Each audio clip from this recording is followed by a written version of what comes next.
referral partner is a profession that can send you business on a regular basis or referrals on a regular basis. And so the model that we use to help communicate this message is going to be the dentist and an orthodontist. The dentist is a great referral partner for the orthodontist. All day long, they pass patients on to the orthodontist. However, the orthodontist is a lousy referral partner back to the dentist. So when that exists, what the dentist must do is go to the orthodontist and say, I need you to go out and find me a referral partner. And so we ask a series of questions to do that, and the three main questions that I found to work really well would be, what profession is going to know about your next client before you do? What profession is going after the very same client you are for a different product or service? And finally, what profession is your next client going to for advice on how to find you? And I think if the dentist asked those questions of his own practice, I think he would have came up with a pediatrician. So if the orthodontist would go out and find a pediatrician for the dentist, he would have said thank you the right way, using the right currency. You filled up my lobby, dentist. Now I need to go out and find a profession that can do the same thing for you because I'm unable, which is different than unwilling, just unable. So that's how I reciprocate. So in a nutshell, that's kind of the referral partner concept. Well, first of all, it starts with what do you want?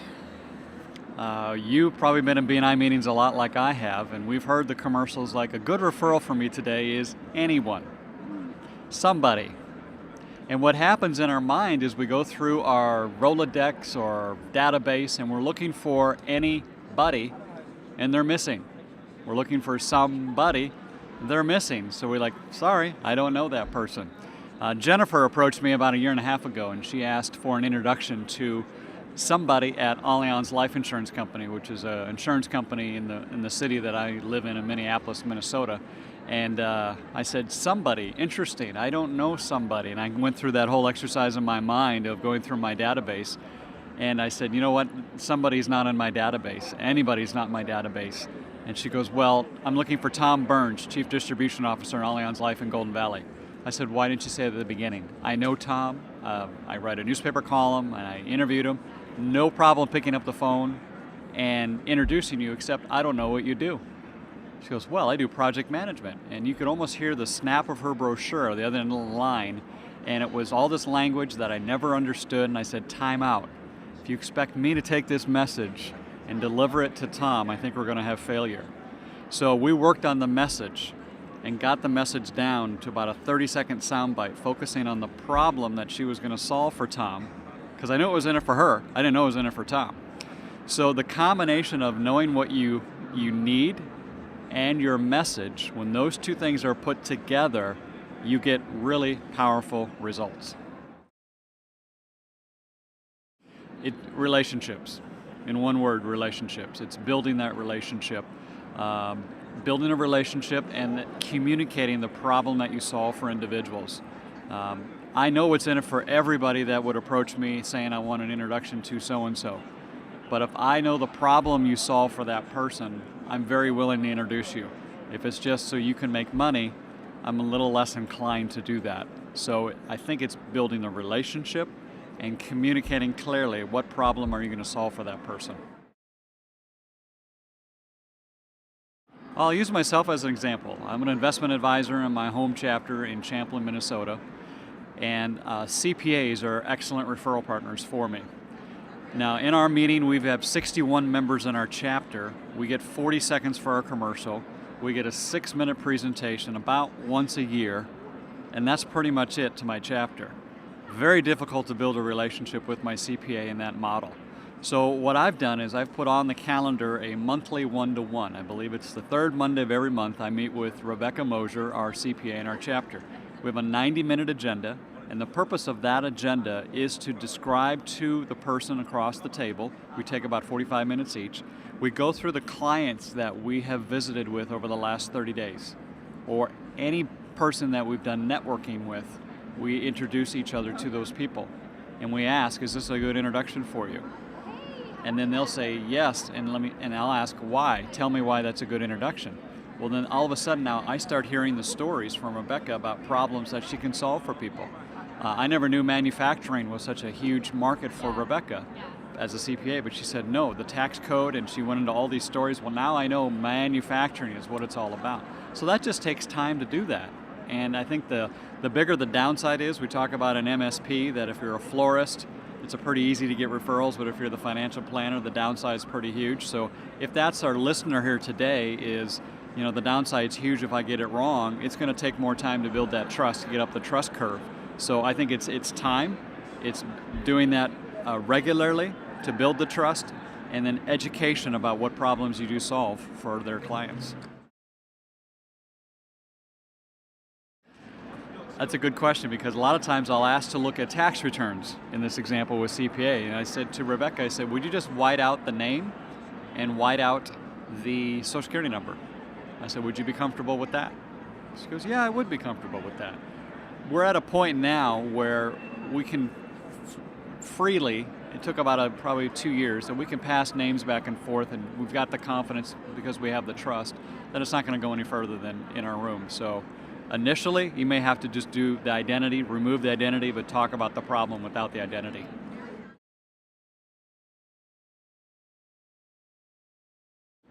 I think you would then go to the client and just say, I met someone the other day who I think could solve some of the problems that you've raised to me. I'm unable to do that. May I have your permission to talk about your file with this person? So I think you just go back to the client and say, here's what I'm thinking. And if you're the trusted advisor to that client, most likely they'll say, yeah, whatever you think is best. So getting that buy-in from the client first, if there's any question, once that's there, have at it.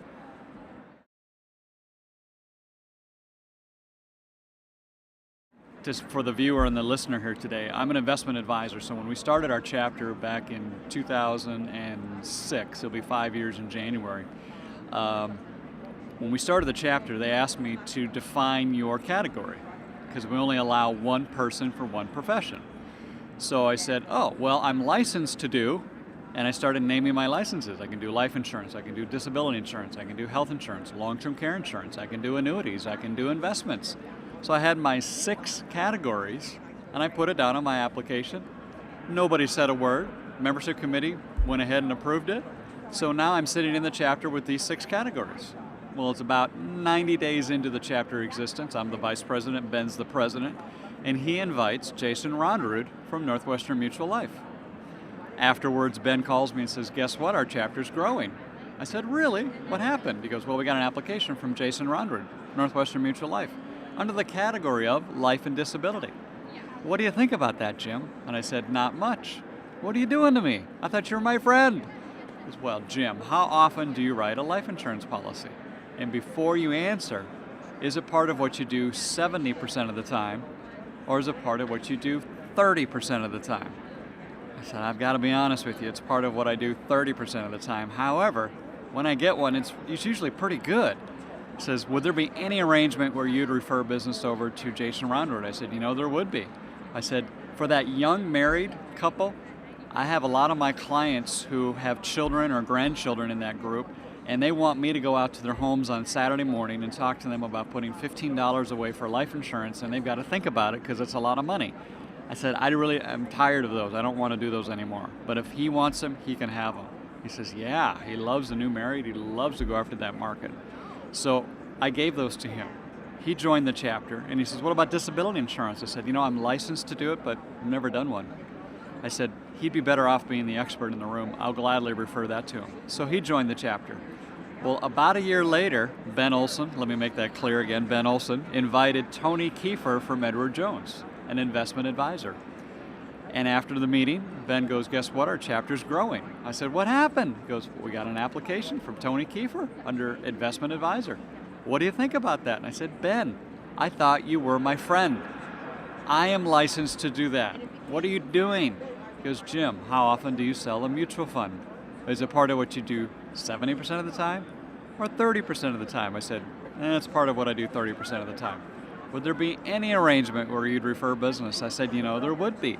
I would gladly refer that same young married couple that wants to put money away for their future.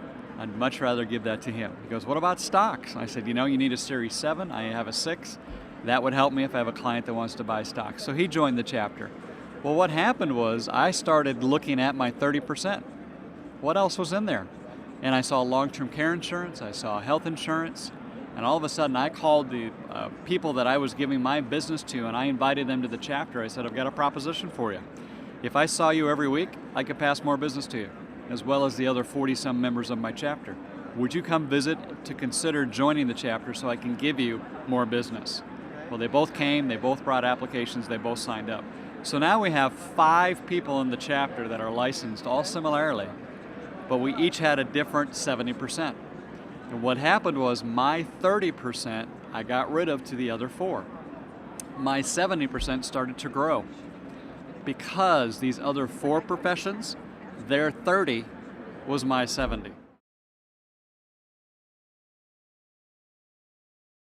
I think we've all defined our role a little bit better. I think BNI members find that out. They learn to become more specific and things change, so I've become a lot more focused in my practice.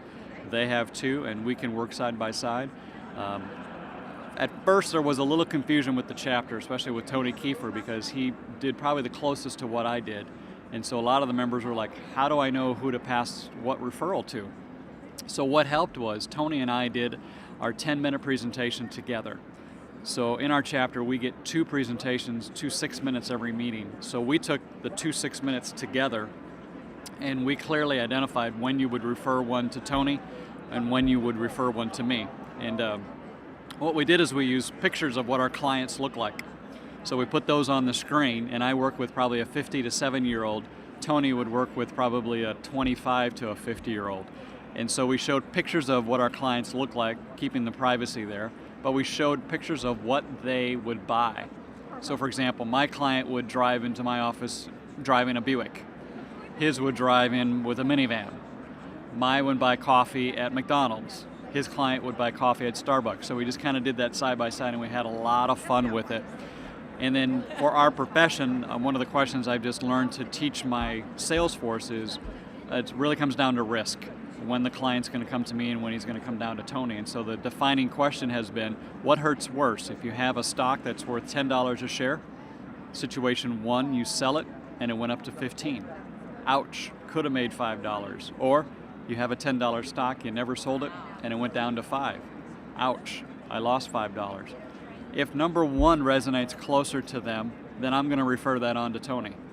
If number 2, that's going to be a good conversation for me. I can hit a home run with the client on that. The first step is identifying what client it is that you want to work with. So once we have the client clearly in our mind, write that name down. And then tell me the problem that you solved for that client. And then ask yourself or have someone ask for you, because there's value in outside perspective. I look at my own business and I try to come up with commercials every week, and I try to come up with a new way of saying something, and I come to the end of my rope many times the day before my meeting. But if I had someone else do my commercial in the meeting or give me perspective, they can look at it and find it a lot quicker than I can. So really solicit the help from your chapter and say, here is my ideal client, here's the problem that I solve. So if I'm doing this with you, Dan, I would say, Dan, what profession is going to know about my ideal client before I do? And then have you answer, because you're going to give me different perspective. And then the second question would be, what profession is going after the very same client I am for a different product or service? And finally, what profession is my next client going to for advice on how to find me? And then have you chime in. And then if you had more than one person in the room, so let's say you had your sphere, have your sphere chime in. And I'm in the financial sphere, but I love it when I bring it to the other spheres in my chapter. Health and wellness. They're probably as far as extreme from my sphere as any of them, but they have perspective that I will miss every time. So be open to that perspective, asking those 3 questions of your ideal client, and let them chime in on what they think would be a good referral partner.